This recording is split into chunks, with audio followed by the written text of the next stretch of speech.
Hello, good evening. Welcome. This is Hot Edition. We're live from Maniusa Bata Desawe Kanda. Also live on Kesmi 107.1 in Tamale and beyond.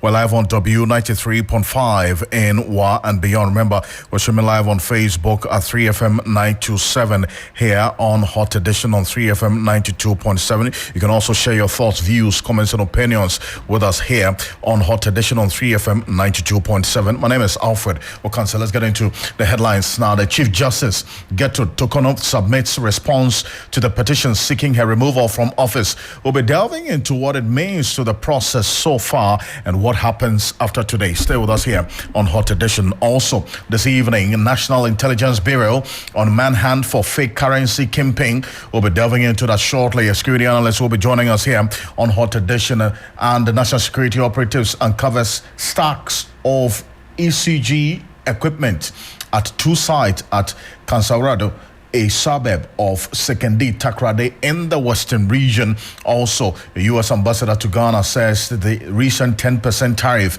imposed by the United States excludes key sectors such as oil and gas, as well as the energy-related exports from Ghana. Stay with us. We've got details of this plus the latest in business and sports over the next 1 hour, 30 minutes here on Hot Edition on 3FM 92.7. Also, we'll give you an update on what happened at the NPP headquarters today.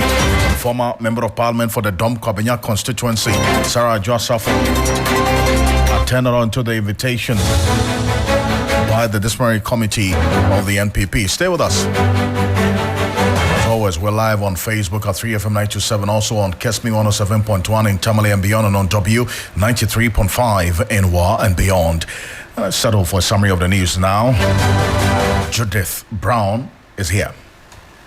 Right, and in the news summary tonight, the National Identification Authority, NIA, has commenced an exercise to clear a backlog of Ghana cards it has printed out, but the applicants are yet to receive them. In a statement, the NIA urged applicants to pick their cards from the various district offices. The move to clear the backlog of Ghana cards is part of the NIA's effort to ensure every eligible Ghanaian is registered and issued with a Ghana card, which serves as the country's primary form of identification. Now, in other news, the new Patriotic Party NPP has postponed a scheduled disciplinary hearing involving former Dom Kwabenya Member of Parliament, Ms. Sarah Adjoa-Safo, which was originally set for Monday, April 7, 2025.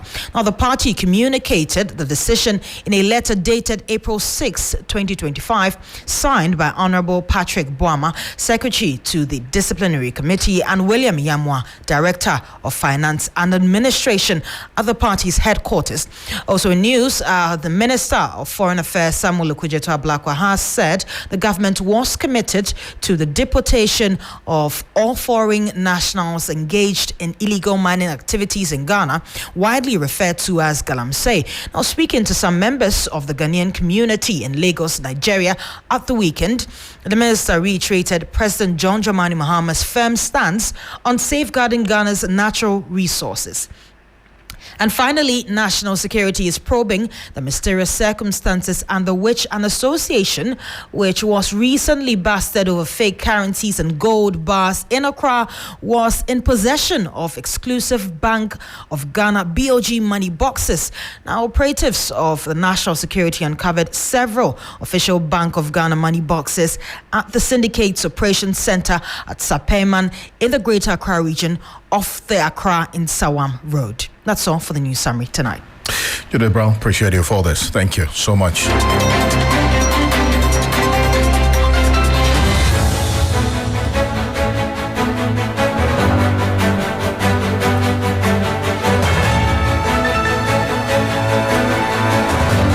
There's more news on 3news.com. Make some time and visit 3news.com. This is Hot Edition. We're live on Kesmi 107.1 in Tamale and beyond, and also on W93.5 in Wa and beyond. Let's get into the details of the stories now. And Chief Justice Geto Tokono has submitted her preliminary response to President John Dramani Mahama following petitions seeking her removal from office. We understand 3 of them as per the presidency's earlier communication. This development comes as a 10-day window granted granted to her to respond to the petitions elapsed today, April 7. Now, the petitions were received by the president earlier last month and have triggered national attention, prompting legal and constitutional debates on the appropriate response and procedure for handling such matters. Justice Tokono, in a letter addressed to the president last week, had requested copies of the petitions and asked for at least 7 days to respond in line with the requirements of due process and fairness. A response now formally submitted to the president and the Council of State, from what we're gathering from our sources, is expected to be considered as part of the consultation process with the Council of State under Article 1466 of the 1992 Constitution. But let's take you through the very major timelines as we do know it in this case, and this how this has played out over the period. Dennis Puaberi, Wadam Esquires, my colleagues joining us here for this. He's been following this quite closely, researching it with the political desk and legal desk as well. Dennis, good to have you. Now, first off, let's do a quick backtrack with the specific timelines to this particular case and also where we are now at the moment. How did all of this start?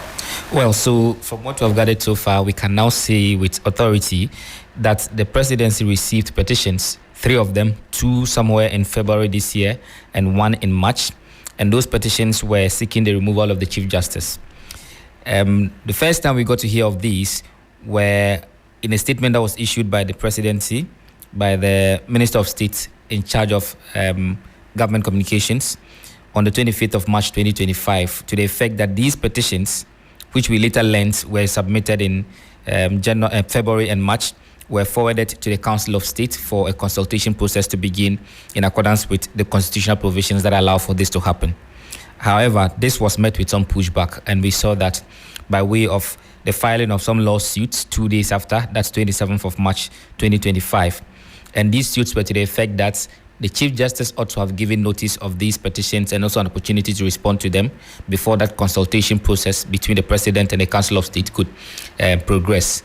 That is because this is not just a mere consultation. It is also this forum that will also determine whether or not a case has been made against the Chief Justice, for which a committee will be set up to investigate same, what is popularly called the prima facie case.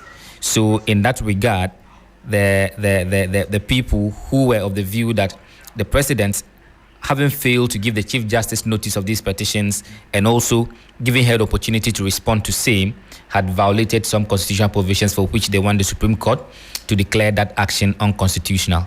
That was the crux of 2 matters that had been put before the Supreme Court. One of them actually sought to restrain the President from progressing on that tangent until a determination was made. So there was an injunction application that was also filed, subsequent to the writ of summons that were also filed at the Supreme Court.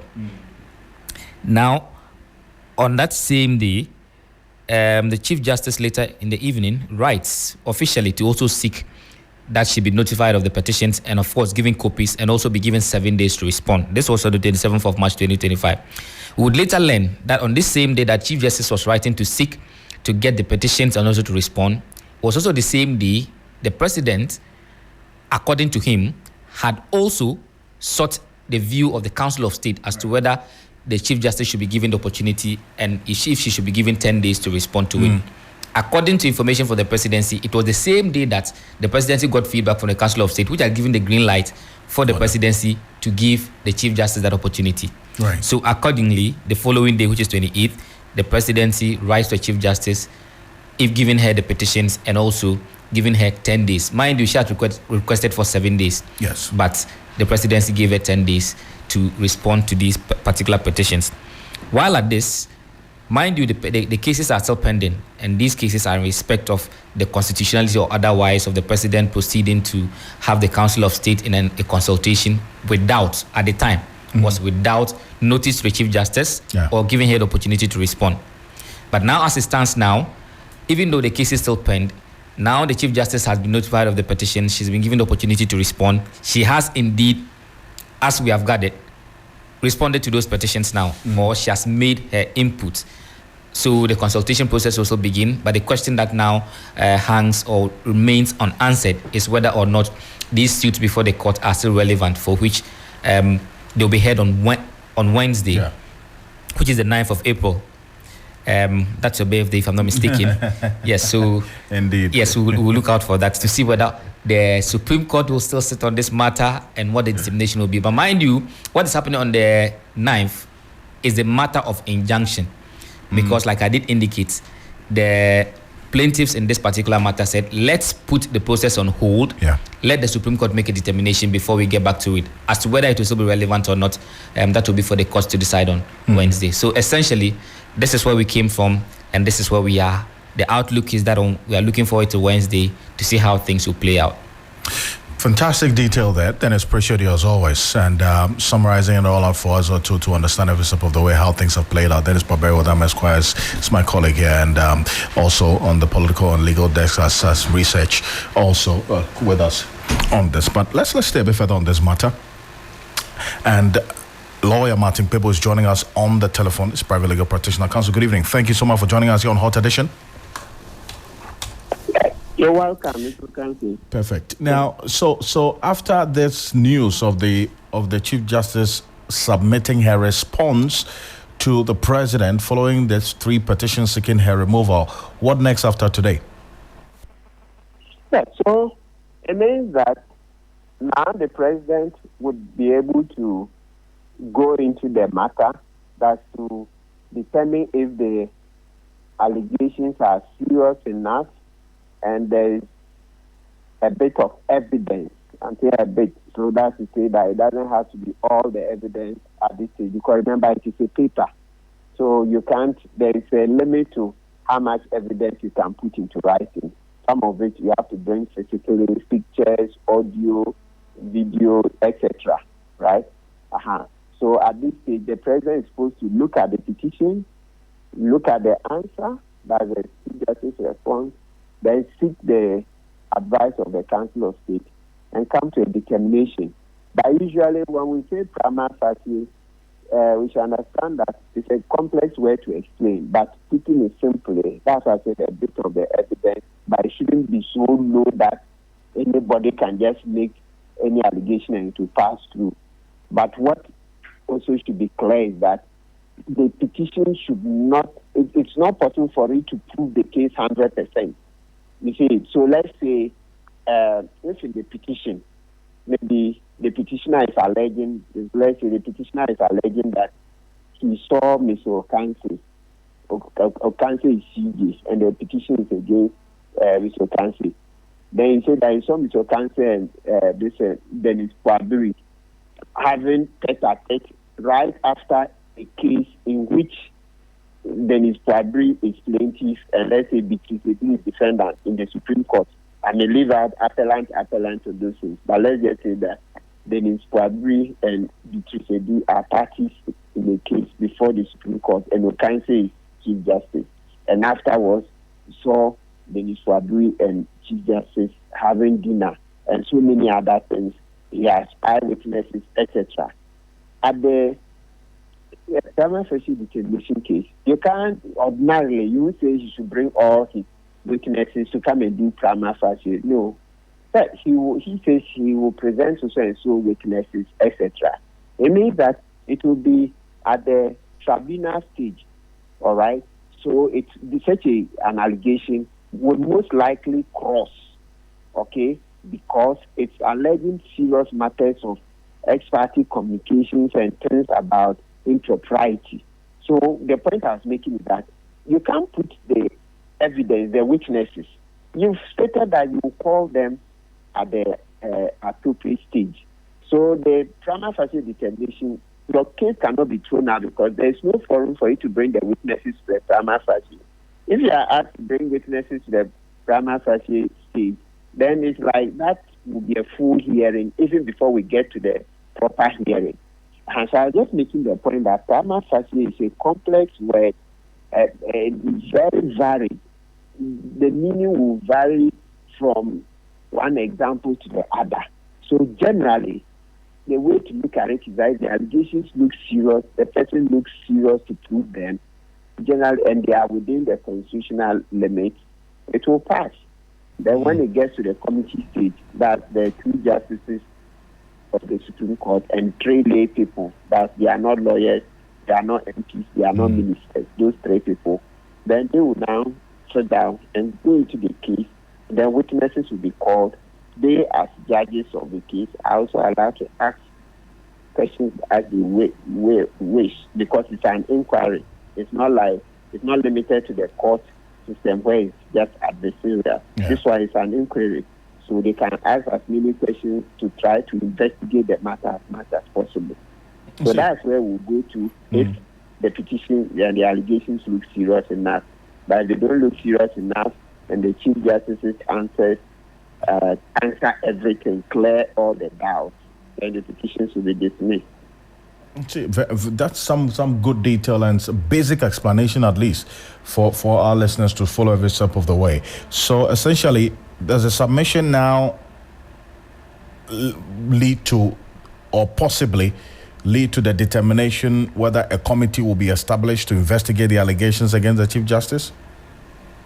Absolutely. So it's at the end of it. If the President makes a determination with the advice of the Council of State that the case is serious enough, prima facie has been met, then that's when the committee will be set up. But also by the President with the advice of the Council of State. But if he makes a determination that, the allegations are just wild allegations, they are not within the law and they are frivolous, etc., then he will dismiss it. And so that will be the end of the process, like what President Kufuor did when Professor Kweku Asare presented a petition against the Chief Justice. Now, the other question that Dennis was asking, and it's been on the minds of many, is what happens to the court suit. In fact, the suit in court filed by the Old Tafo MP, that's Vincent Assefuwa, challenging the legality of the president initiating the removal of the Chief Justice, and then also one other Ghanaian, Ebenezer Owusu, also asking for an injunction on this entire process, because at the time the Chief Justice had not been contacted. Now the Chief Justice has been contacted. She's giving her response. Does that render these two suits mute that will be heard on Wednesday? No, it doesn't render them mute, but it's also the muteness doesn't also come in because, okay, let's put it this way, let me reiterate. It doesn't render the suits mute. The court can go on and determine. But the Supreme Court is very clear that they don't likely injunct a public officer. So remember the e-levy matter, the suit was pending before the Supreme Court, and GRA went ahead. Remember the e-levy matter? Yes. The suit was pending in the Supreme Court, and the GRA went ahead with the implementation because it was clear to us that we said, hey, no. If you injunct the GRA, the GRA, etc., the economy will collapse. We needed all the money from the e-levy to create jobs. So you see all the things that were promised, that there will be millions of jobs to be created from the e-levy, all the rosy things that were said about the e-levy, because we all needed that to happen. It was clear that a lawsuit to stop this will cause too much trouble. That's just one example. There are many other ones. So because of these things, that when it comes to a public officer, some, not everyone, there are a certain class generally that if you stop them, the public will suffer too much. There will be irreparable harm. Generally, the Supreme Court doesn't stop them, so they continue with their actions even when the matter is pending. So more or less, that's the court makes an exception. Okay, that's why they say to every rule there's an exception. To every rule that when there's a case in court, stop, so that the court will finish deliberating before you continue. There's an exception, and that's one of them, that the president has a constitutional duty to perform at this time, that the process should go on. So you don't likely injunct. They don't. As I said, it varies from case to case. Another case will come, though it's a constitutional duty, when the majority of Ghanaians get up and voice their anger, disgust, and sense of this and feeling that it's injustice, that public officer will stop. So a lot of these things is the public, the participation of the public, the posture of the citizens also helps. When many people are very angry about it and they think the president should stop, he will stop. But where there isn't enough, like a critical mass of people asking the president to stop, generally it will continue unless he himself just says, listen, I'm just stopping. Sometimes they do. You remember when Professor Tuku Asari sued that he didn't want the constitutional review process to go on, after they were done, and they said, while the case was pending, while they were trying to do the constitutional review, and then he went to court. That's the implementation stage. So he went to court. So President Mahama had to stop the implementation. The committee didn't have to wait. They had to wait for the case to be dealt with. And by the time they were done, there wasn't much time, and then the president lost elections, etc. So sometimes the president can stop, but other times, depending on the circumstances, they will continue. So we take it on a case-by-case basis. Thank you for this detail, and we'll see how Wednesday plays out. And after getting to know today that the Chief Justice has responded to these petitions, we'll see the next stage that this whole process will take. I thank you so much, Counsel, for your time. You're welcome.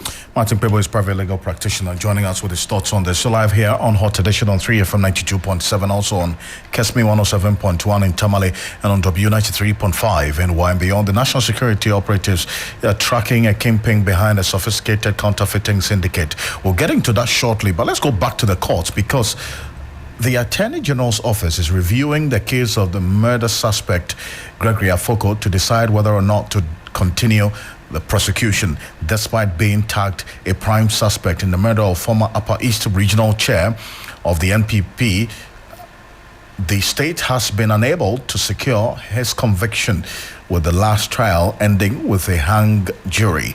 Here's a report by Lord Idwasari.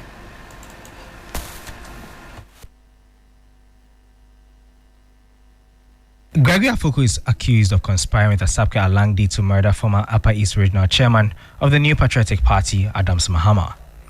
In court on Monday, April 7, presiding judge Marie-Louise Simmons adjourned the case to May 30 after disclosing that prosecution had noted that the Attorney General is still considering how to proceed with the case. Speaking to journalists after court proceedings, Gregory Afoko, who is currently on a 500,000 bail after spending almost a decade in remand, maintained that he's innocent. Honestly, I can't tell, because from the onset, I have not committed anything. I have not committed a crime. They still kept holding me for all these years, 10 years. So I'm sorry. Sorry, I don't know what the judge will say. Gregory's family members, led by the former NPP National Chairperson, Paul Afoko, were in court, and then they were pleased. We spoke to them. They were saying they actually hope that the case will be discontinued, and because they're actually expecting justice to be done. Also affirming that, yes,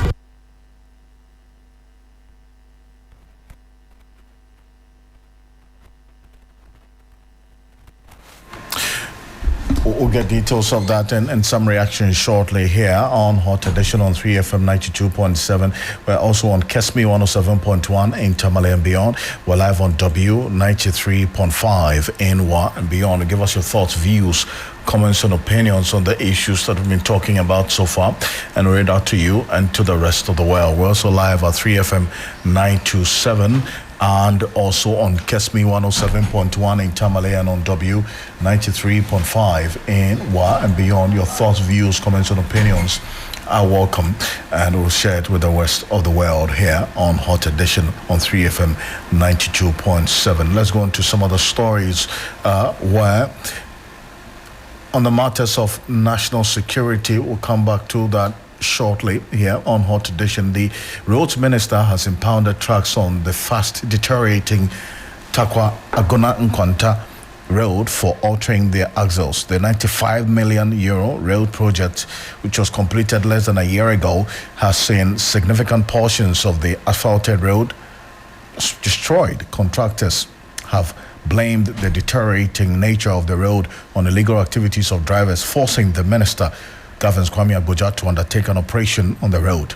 Several trucks were arrested by the minister for overload after the axle weighing booths captured them overweight. Here's an interaction that my colleague Komla Kluche had with the minister, who also then got some of the drivers arrested.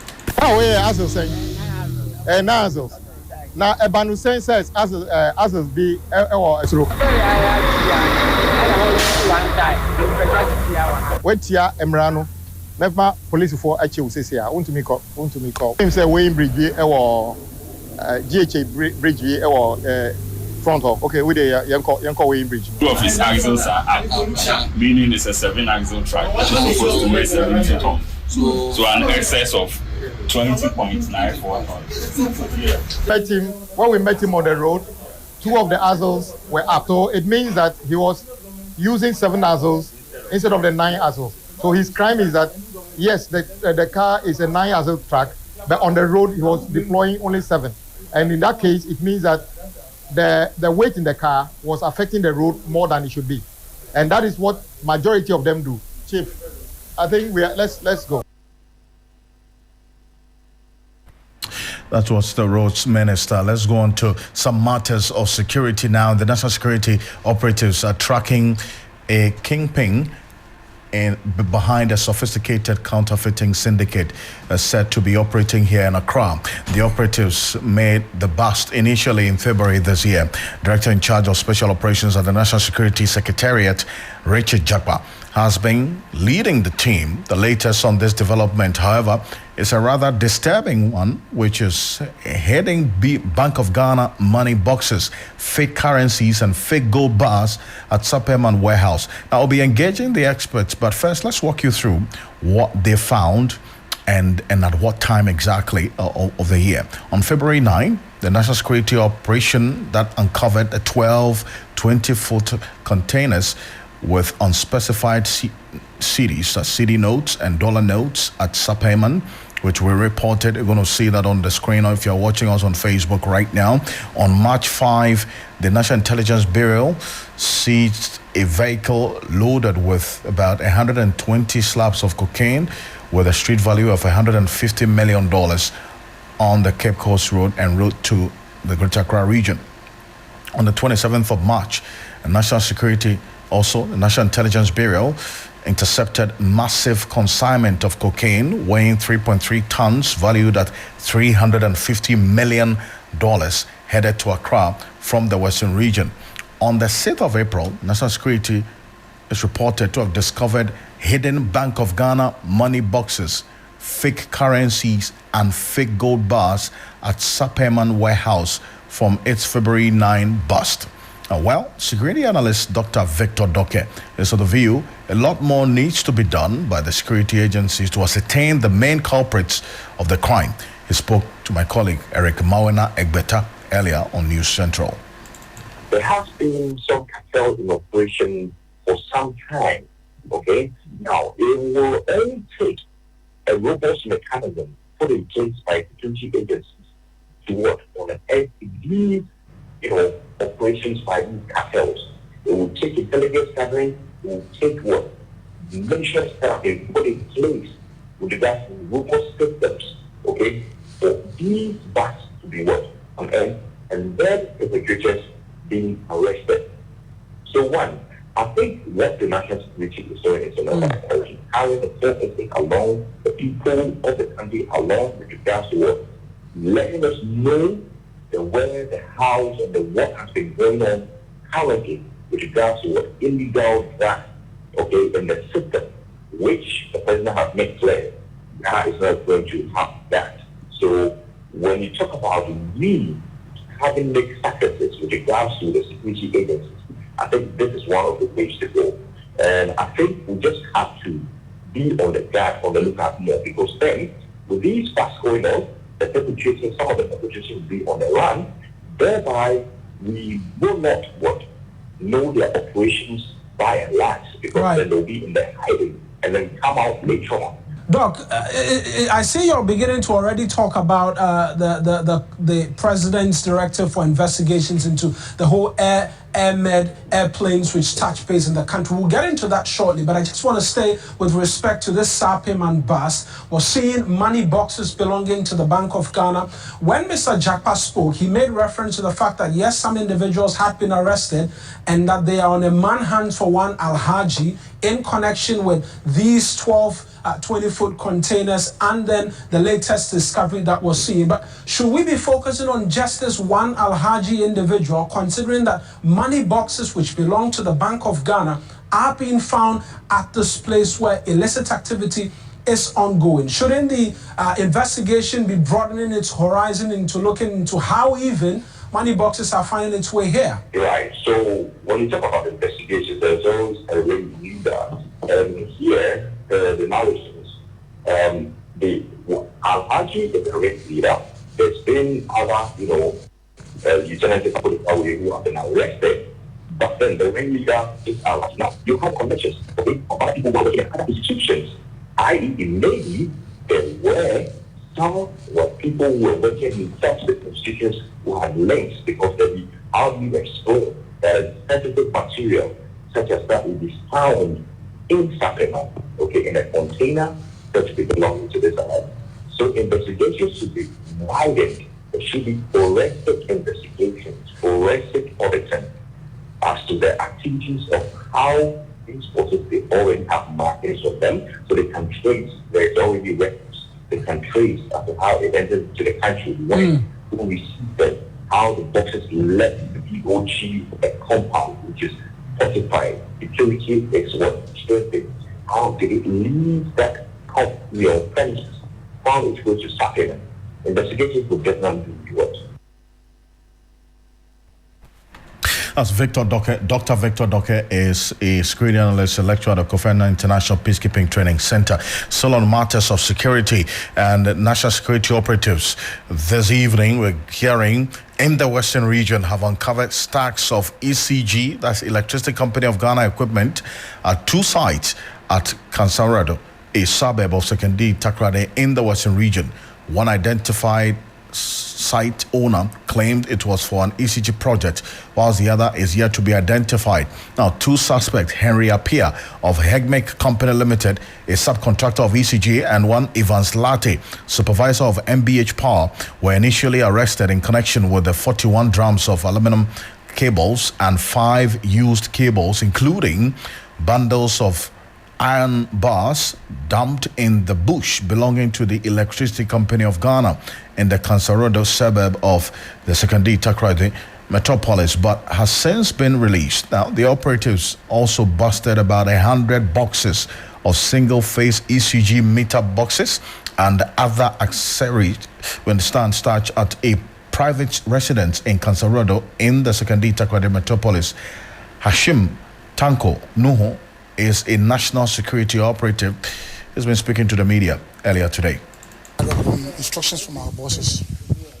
We have to go around because we have intel that some of these items found their way into Western region. So we were asked to go around to check. So we also sent some of our boys around. We called one or two guys around certain facilities. And then we got information. We got intel that some of these items were stocked here.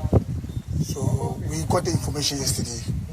We did the necessary background checks, and then we came here to come and check it with the media. Are your checks in variance with what you've uncovered?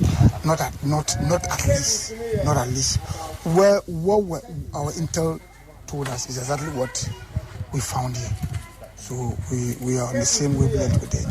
We've observed quite an altercation between you and the contractor, NBH, and the subcontractor as well. You see, these stock here are different from those that we uncovered in that private residence. That one has been owned up by a contractor. The only problem we have with him is how those items got into his private residence. And then secondly, some of what he told us are not what actually there is we found today. So we are in the formative period of the investigation, and as and when we are done, we'll let the media know. Do you intend to confiscate what we have here? That's exactly what we are doing. That is instructions coming. We are going to liaise with the police, bring them here, and then use their van or they call this those machines they use to pick the items. So how far are you going with this investigation, particularly with the one on the private residence? Our regional security national coordinator is going to call Accra immediately. He will take the instructions from Accra. Then at least we'll call ECG to the table and we'll discuss, because as at now, nobody has owned up for this. We spoke to the residents around. They seem to not know who actually is the owner of the items. But this is a private property. Exactly. So have you been able to establish who owns this? We are yet to establish that one. We are yet to establish it. But then at least nobody did. But that, we've spoken to some of the residents around. We cannot disclose it to you now. But then we are in the process of finding out who exactly owns the land. It could be that the landowner is not the same person who owns the item. You understand? So that's the process. We are in the preliminary stages of our investigation, and I said when we get the facts, we'll let the media know. So how many items do we have here? We have 41 fully coiled cables. We have some of them that are empty. We suspect thievery. We suspect that these crab boys might have come here and are taking them away. You understand me? And there are certain iron bars that we've also found here. And there are certain materials that we found here then. But the ones that are full round, not being touched with 41. Thank you. So that's the information we're getting from Hashim Tanko Nuhu, who is a national security operative on this particular news. We're just hearing on the matters of ECG. We understand that the national security operatives in the Western region have uncovered stacks of ECG equipment at two sites at Kansarodo, a suburb of Sekondi Takoradi in the Western region. So that's what we're hearing right now. Our correspondent who's been following the national security on this operation is Abraham Mensah, is joining us on the telephone right now. Abraham, appreciate you for your time here on Hot Edition. First of all, now let's establish this. You went to two sites, and what are the specific items that you found in these warehouses that we understand national security is impounding as we speak? Hello, Abraham. Hello, Abraham. Abraham, can you hear me? Hello? We'll try to raise Abraham on the telephone, but let's try to get Richard Kumado, who is a security analyst, who's joining us on the telephone for a quick conversation. We'll try to get Richard Kumado, who is a security analyst, to get his thoughts on the issues and how things have been playing out here on Hot Edition on 3FM 92.7. Also on Kesmi 107.1 in Tamale and beyond, and also on W 93.5 in Wa and beyond. Now let's go quickly onto the telephone now, and Richard Kumado, a security consultant, is joining us. Mr. Kumado, good evening. Thank you for joining us. Thank you, Alfred. First off, I want to find out from you. It's been a busy last few days for national security, but let's start off from where we just ended in the Western region, where we're learning that the operation by the national security operatives there has led to the uncovering of stacks of ECG equipment at two sites at Kansarodo, a suburb of the Sekondi Takoradi in the Western region. Now, considering the fact that over the last at least couple of weeks after the Energy and Green Transition Minister came out to say ECG cables and containers are missing, there's been a number of arrests over the period. How does that strike you? Definitely, it means they are working. Arrest is one. Prosecute them for the crimes they have committed is another. Because I know that non-punishable of offenses will always rationalize bad behavior and promote antisocial tendencies in society. After the issues are being mixed up, we want to find out these containers that have been missing or stolen.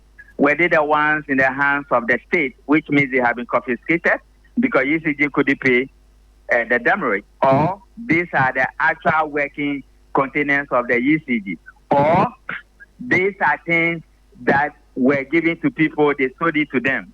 These are the things we are interested in knowing within the space of the communications that is going on. That notwithstanding, whoever has been found culpable of stealing a missing container, the law needs to take its course. And arresting people is one, put them before the court and try them and prosecute them is another. And that is the next phase we are waiting to see. But to the extent that now we're seeing the national security opening up to the media, and I think that's one of the issues that I recall when the former governor of the central bank's house was searched by national security. This guy, the one who spoke to you and said he's for national security, is an operative. It might be an operative in Takrady. So this is how the structure works. You have from President Akufo-Addo's time, or even before then, I think from President Akufo-Addo's time, you have regional national security coordinators, and you have district national security coordinators, and you have municipal national security coordinators. This is a structure they didn't make it known to the general public. To the extent that he spoke about it, that is why I'm speaking to you about it. And they can say one or two things. And if I listen to the conversation, you realize that some of the answers was given were not coherent. And if the media push him in, he might be making those mistakes. You remember that one of the cardinal crimes against Dampare was that police people were speaking directly to the media. And because these are professional media people, they ask you a few questions and you fumble. He brought the discussion to the region, and that created a cardinal sin for him. I want to end it here by saying, I do not hold the power as to who speaks and who doesn't speak as national security people. But what I know is that the National Security Director and the BNI Director do not speak to the media. And hardly will you see them speaking to the media. Neither will they engage media people in the operations they do. There's been some recommendation that era of secrecy around national security even operations. Even in the U.S., that's the way it happens. You copy your democracy from the U.S. I was just coming to a point. If you haven't finished the question, you understand where I'm getting to.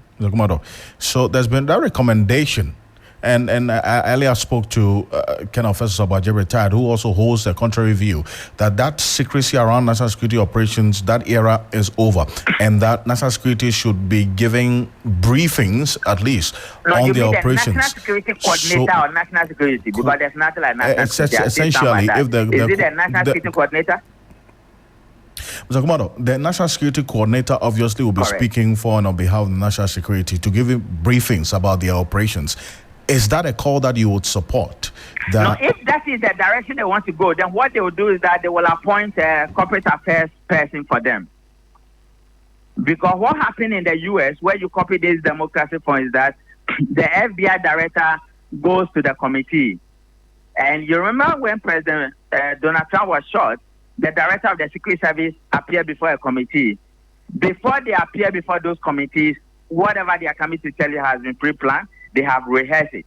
If my uncle Felix believes that the National Security Coordinator should be speaking, then what they will do is that they will appoint public affairs or corporate affairs person for them. Because when you go there, they have director of legal, but they don't have director of corporate affairs. And that might be something they might be looking for. For me, because politics itself is a threat to national security, and actors or politicians can create treacherous movements for the state, I wouldn't want the National Security Coordinator to be speaking to the media. And if they will do it, it should be in camera. That is my position, which might be the same or differ from what Abuaje might be talking about. Right. But moving on, in fact, there was an earlier operation as well, another information that came through from the National Security Director of Special Operations. I'm talking about Richard Jagba, where we understand the discovery of official Bank of Ghana cash boxes is at the center of the major counterfeiting operation in Sapema, in the Ghana West Municipality of the Greater Accra region. And in fact, this has sparked significant alarm over possible regulatory failures and the robustness of Ghana's financial security system. How concerning is this from where you sit? What they have not said is whether this particular one is linked to the gold bust they did the last time. If they are the same, then the dynamics is different. If they are not the same, then the dynamics is different. If they are not the same, then which means that they have a tip-off and they went in for this particular area and they find those busts. If they are the same, then they left off from where they pick it from the last time.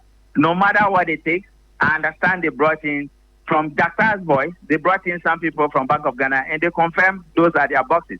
What the boxes are doing there and why they are there, we might want to find out from Bank of Ghana, those particularly officers responsible for movement of monies and money boxes, and why that particular place become a place of interest. Other than that, if fraud is what occur, then perpetrators will have to face the rigors of the law.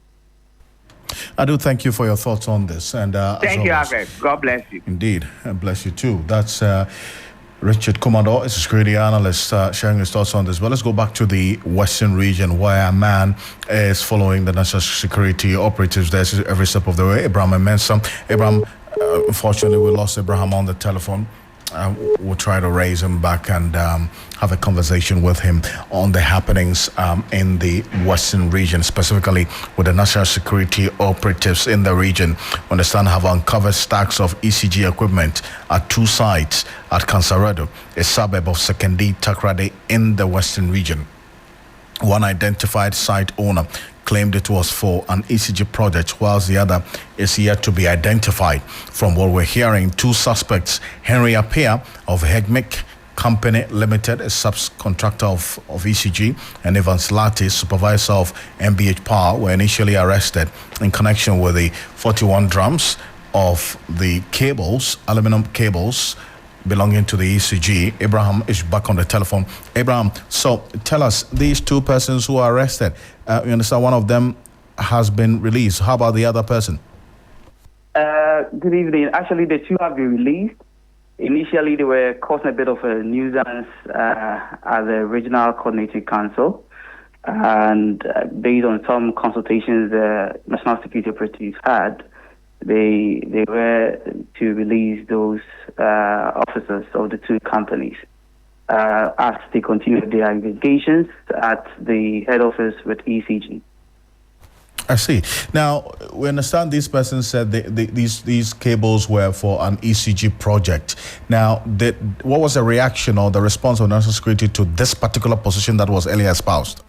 Apparently, there was a bit of altercation between Elia with the subcontractor, Hegmic Company Limited, who was being supervised by Mr. Appiah, Henry Appiah, and he was a bit fountain with how to put up some justifications as to how he came about those equipment. Until he got a bit of a rescue from his boss or the main contractor, MBH Power. So the understanding we got was that ECG had contracted MBH Power mainly to procure ECG meters for the loss reduction program. However, a component of it requires that they subcontract this installation works and other extension works to residents within the Sekondi Takoradi and even parts of Dabuase under the program. So they engaged Hegmic to undertake that project. We are yet to tell as to whether or not there are any procedural arrangements with the storage of this equipment, because it was questionable, according to the national security operatives, why such state properties would be placed at some private residence, especially at the time when investigations are ongoing on the whereabouts of some missing ECG containers. So as it stands now, Mr. Latte provided quite some documentation, mainly a way bill as to they being in possession of some electrical equipment.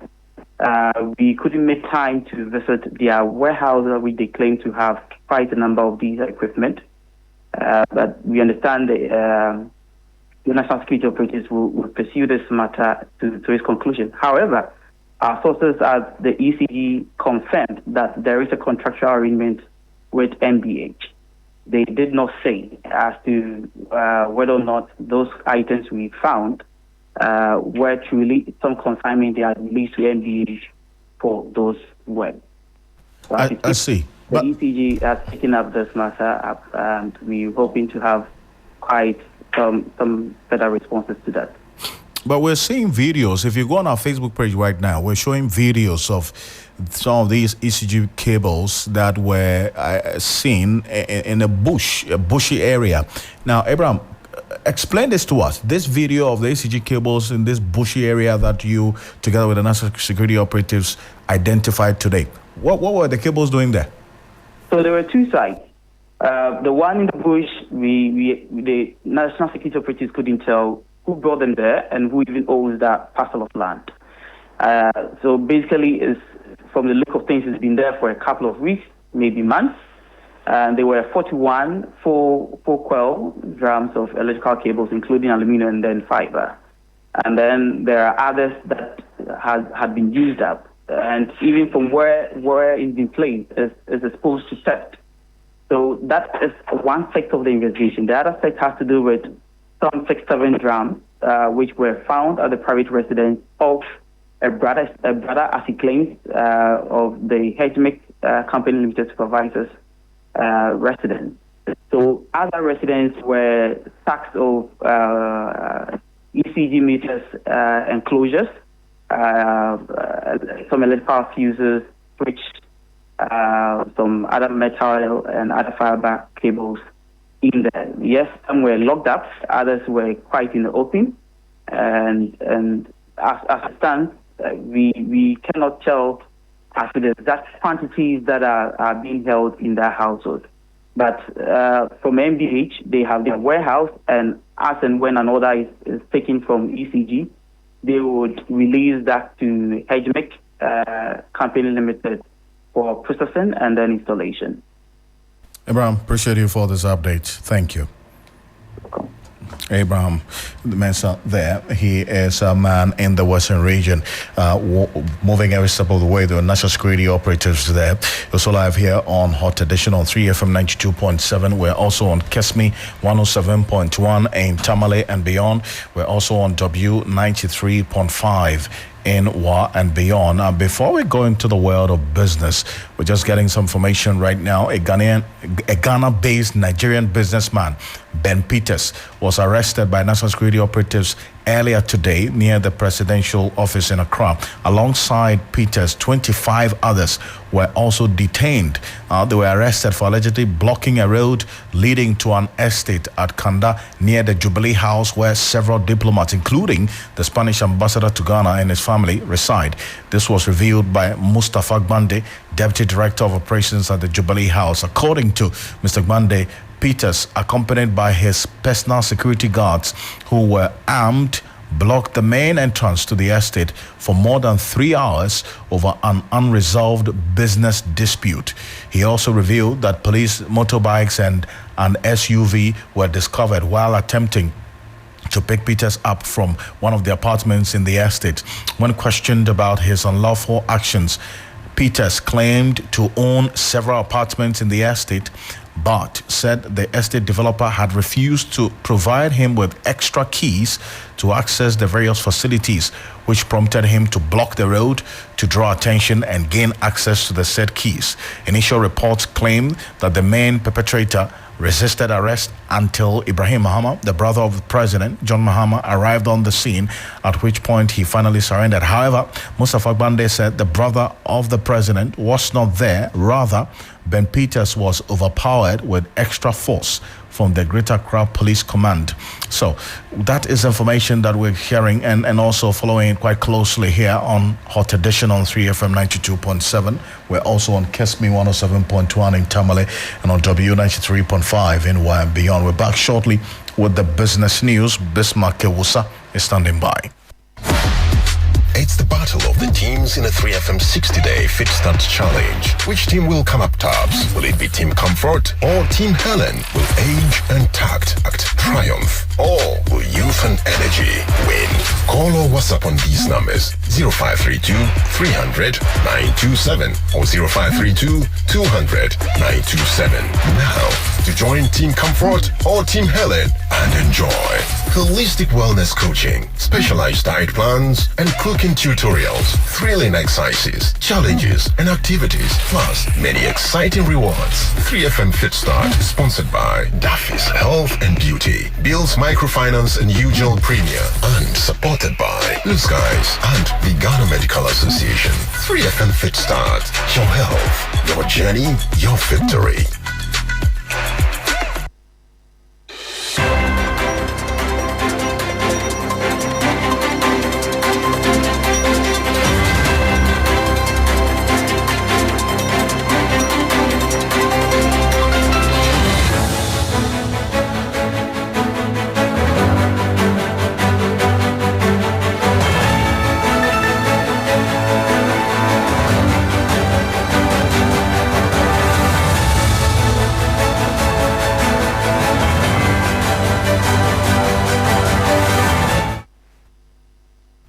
Hello, good evening and welcome to the business segment on Hot Edition with me, Bismarck Ausa. Coming up tonight, government pushes for cocoa and garment exemptions over fears of job losses as US 10% reciprocal tariff hits Ghanaian exports under African Growth and Opportunity Act (AGWA).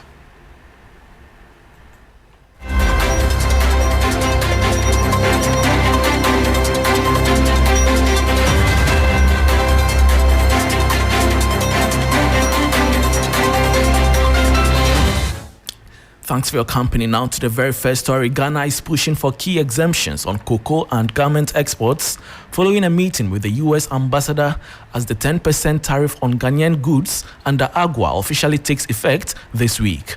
The United States has officially slapped a 10% tariff on Ghanaian exports under the African Growth and Opportunity Act. The following 3 Business News Desk report has more. Ghana is seeking exemptions for cocoa and garments under the new 10% US tariff regime affecting exports under the African Growth and Opportunity Act (AGWA).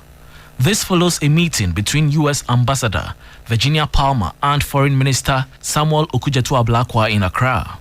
The US clarified that while the tariff is not country-specific, it is part of broader measures to correct trade imbalances under the International Emergency Economic Powers Act.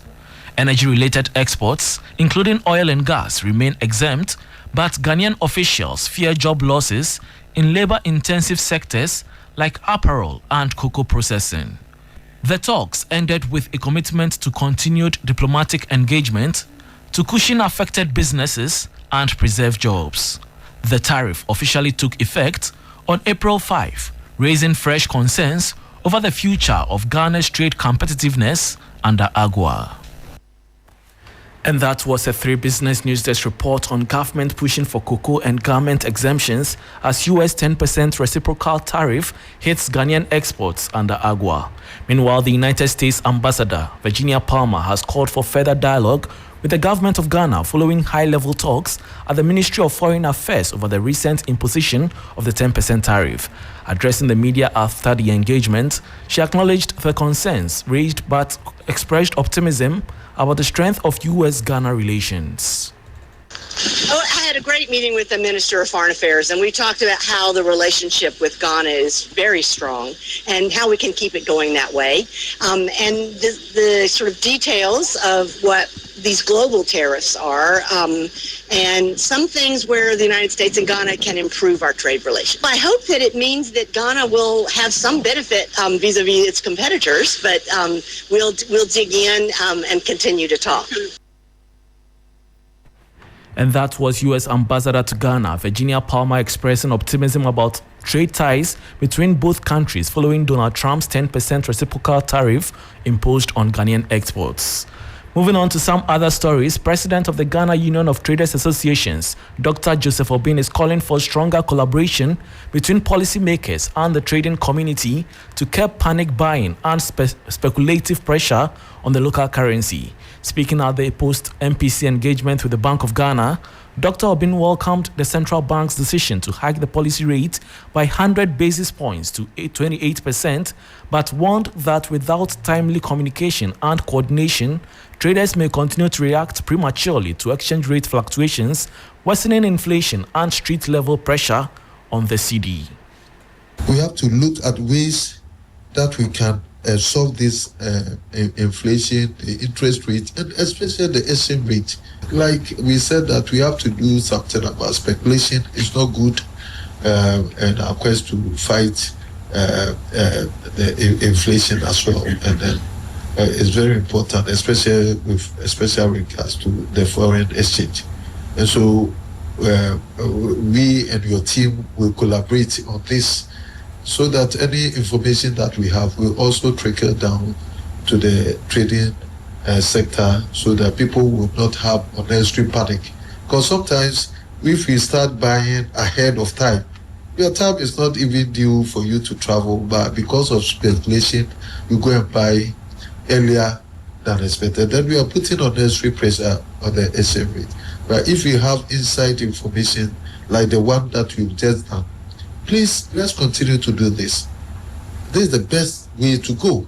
that we work together, the technocrats and then the practical people, and then we will achieve the results that we all seek.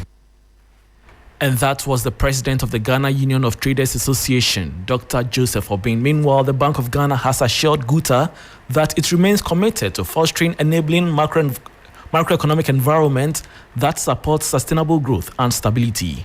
Dr. Philip Abreduotu is Director of Research at the Bank of Ghana. There are things happening. They are really looking at the Bank of Ghana Act. What can we change? What can we change? Who knows? Maybe we'll be seeing you around this table helping us take this change. So let me once again thank you all for this engagement. I think it's been very useful. We've picked up a lot of clues, a lot of messages from GUTA. We'll carry this message across. But I think for me, the way I see this meeting as one of our business confidence surveys that we have conducted for the next MPC meeting. The chairman spoke at length. He enumerated, I counted over 15 different issues. And I think this is good enough points to put on the table at the next Monetary Policy Committee meeting. And then I think when the institutionalization goes on, we'll give you the feedback from the MPC the next time that we meet. But rest assured, we are going to carry these issues and make it topical at the next MPC.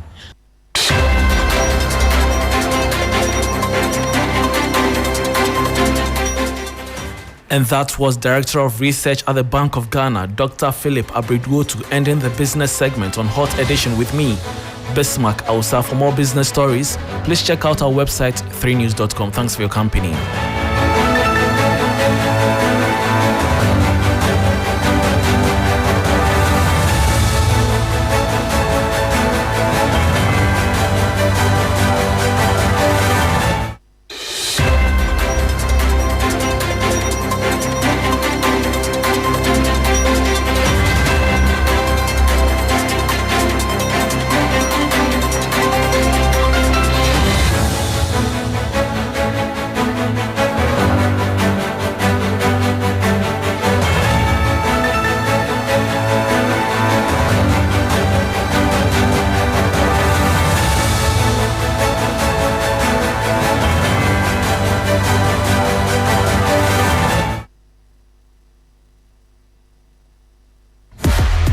It's the battle of the teams in a 3FM 60-day fit